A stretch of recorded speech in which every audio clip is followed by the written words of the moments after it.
Dallas Cowboys mailbag time here. You know the drill by now. Use hashtag Cowboys or Super Chat during our live shows to actually get on.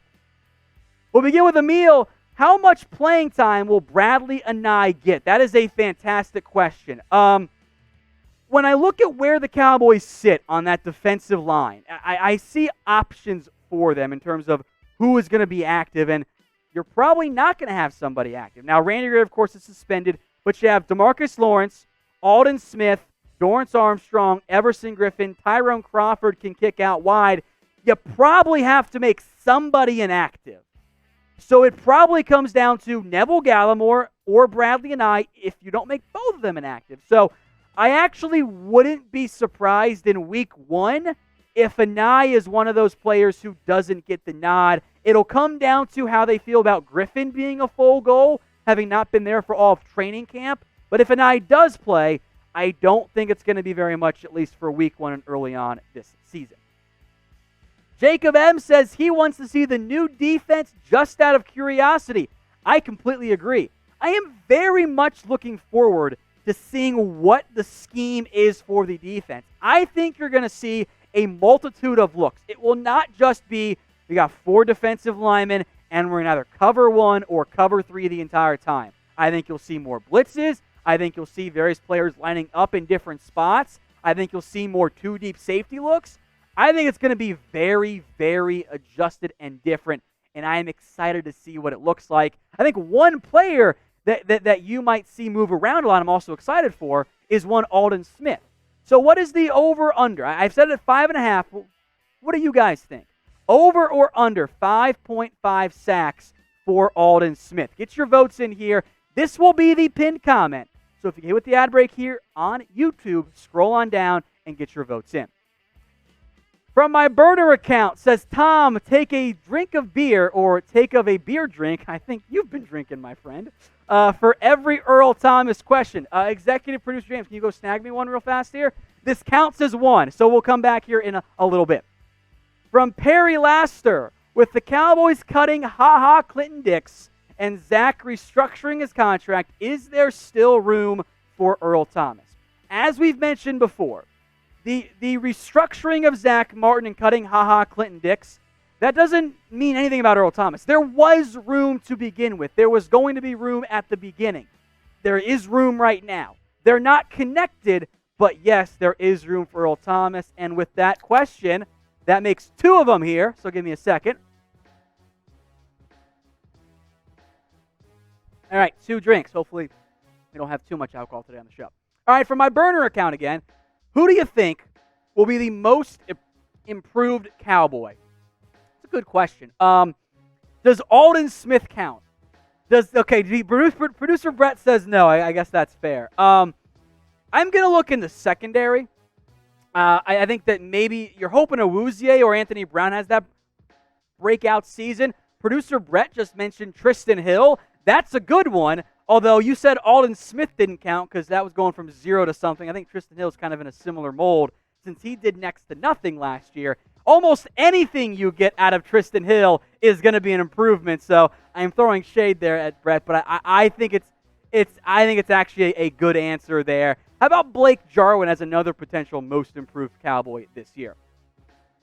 All right, DeLunatic. Who are we attacking against the Rams? The right tackle and the other 2 cornerbacks. I think the offensive line in general for the Rams is something that you can certainly attack. I think the left guard, Joseph Noteboom, he did not fare well when he was healthy last year. I think that's a good area that you can go try to attack.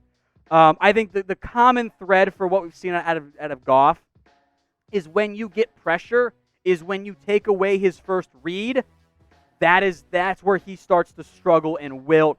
Outside of Aaron Donald, the front 7 is not intriguing to me for the Rams. Michael Brockers is a fine player.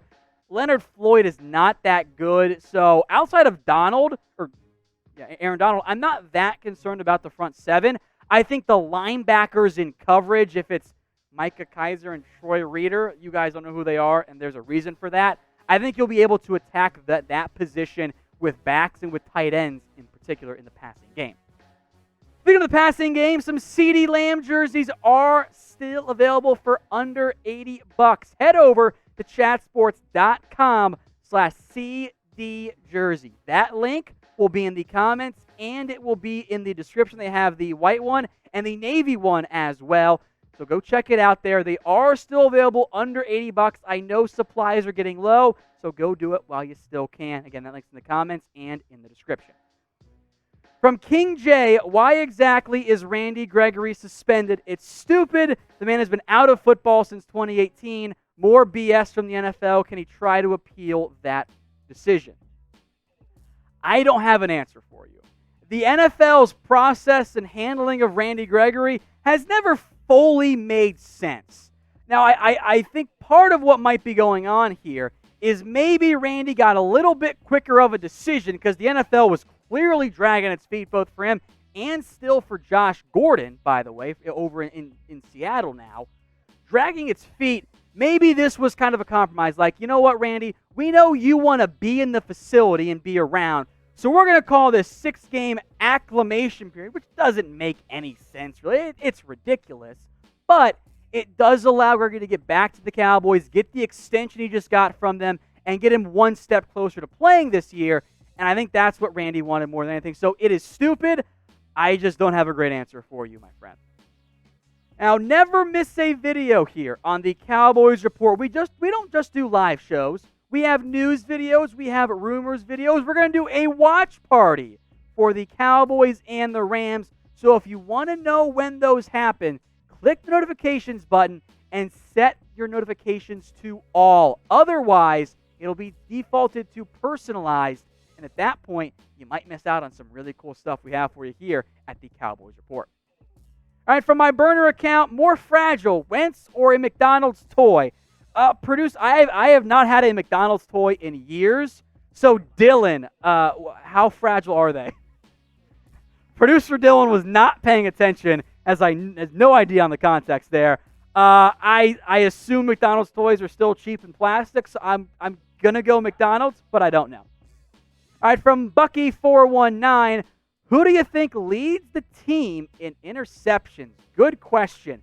My suspicion / I guess kind of hope is that you got multiple guys finishing around 3 or 2. It'll probably end up being a tie.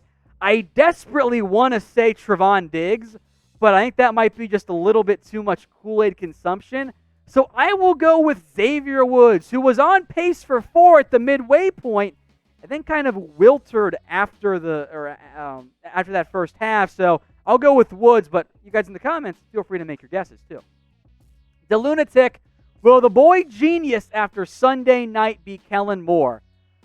I hope so. I think that talent-wise, the Cowboys are in a little bit better shape on offense since the Rams have had some injury problems and the offensive line regressed and all of that. I'm not going to guarantee it, but I do hope that the beloved first 3-week offense we saw last year is back in place for the Cowboys this upcoming season. All right, from John Hutchinson, another super chat. Thank you, guys. You're the best out there. All right, how concerned are you with Cam Erving playing in place of La'el Collins? Moderately concerned. Cam Erving was not good last year. He sucked for the Chiefs. If the Chiefs had lost that game at the Super Bowl, Erving would have got a pretty good amount of the blame there. What does make me feel a little bit better about it are 2 things. Number 1, I think this current coaching staff is going to be better at adjusting and helping out the backup tackle than the previous coaching staff was, for example, against a team like, I don't know, the Atlanta Falcons, for example. What also makes me feel better is the timing of it. La'el Collins is going to miss at least 3 games. That is going to be against the Atlanta Falcons, the Seattle Seahawks, and the Rams, of course, not in that order. Those 3 teams, they don't have great pass rushers. Dante Fowler is probably your best one, and that matchup definitely favors Fowler, but he's not going to destroy you, I hope, if you're helping out your tackle. So timing-wise, honestly, these 3 games, probably the best 3-pack you could find if you're going to be without a tackle for an extended period of time. But hopefully, he doesn't miss much time at all, and he's able to come back after those first 3 weeks, because I don't trust Cam Erving out there at all. All All right, from Imag, will Earl Thomas come home? Let me take a drink. And we'll ask you guys here, what's the percent chance the Cowboys sign Earl Thomas? I am curious to see how these votes come in here. Maybe like 25%. Like if it's not going to happen this week. We know that, right? Maybe it happens next week after the vested veteran thing is no longer a factor. But folks, it should be extremely telling that Earl Thomas, who was one of the highest paid safeties in the NFL, someone a bunch of people wanted to add in terms of across the NFL, is sitting here at a position that you always looking for dynamic single high free safeties, is sitting here unsigned. That's significant. So there are things concerned and with issues here with Earl Thomas. So it is not 100%. I see those comments coming in. Absolutely not. It is not 100, folks. There's a chance, but I'm not guaranteeing anything right now. Back to my burner account again. Which positional coach will have the biggest impact?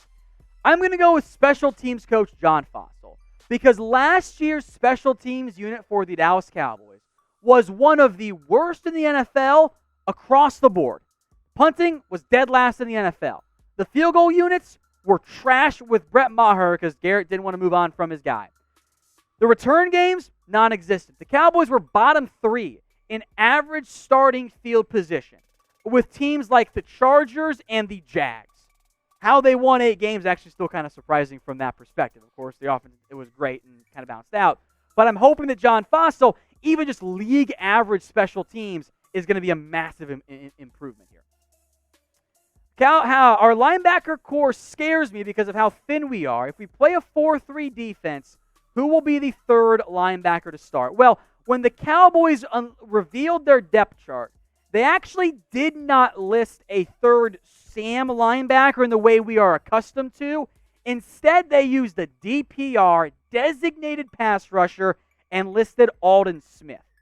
Now, my suspicion is you might see Aldon Smith lined up on the edge a little bit more frequently next to DeMarcus Lawrence or a Tyrone Crawford or an Everson Griffin in kind of more of a 4-3 underfront, which, yes, you have 4 base linemen, but is very similar to your more typical 3-4 scheme. But remember, the base defense isn't used that much anymore. Almost 70% of the time, you're pulling a off-ball linebacker off the field. So in most cases, it's going to be Jalen Smith, it's going to be Leighton Vander Esch, and it'll be an extra corner or a defensive back. So I'm not overly concerned about it as long as Jalen and LVE stay healthy. Having Joe Thomas or a healthy Gifford or Sean Lee as your third backer, you're going to be okay. Armando Quintana, take a drink, Tom. Thank you, my friend. The problem is it dries out my palate, and that just makes me want to drink more, which is all kinds of bad. All right, from T. Patter, do I start Dak or Brady in fantasy? Dak. Dak was one of the best fantasy quarterbacks last year. Brady's not going to be bad, but I think Dak's going to have a big game on Sunday Night Football. All right, from Viva LeBlaine, odds this year that Dak Prescott wins NFL MVP. The exact odds from our friends over at BetUS, actually plus 1,200. It's not the worst bet out there. In terms of like the non-obvious favorites, i.e. Patrick Mahomes, I think Dak makes some sense. Remember what MVP actually is. It goes to one of the better players, almost always a quarterback, on one of the best teams who normally exceeds expectations a little bit. If the Cowboys go from 8-8 to 11-5, win the NFC East, and Dak puts up big stats, Dak's going to be right there in the MVP conversation. So if you want to bet on it, I think it's a pretty good bet at chatsports.com/bet using that promo code Cowboys125. Hey Cowboys fans, thanks for watching the Cowboys Report. If you haven't already, click right here to subscribe to our channel for all the best Cowboys coverage on the internet. That's news, rumors, highlights, mailbags, film studies, and a whole lot more. And I'm making your lives a little bit easier as well with the next Cowboys Report video right here.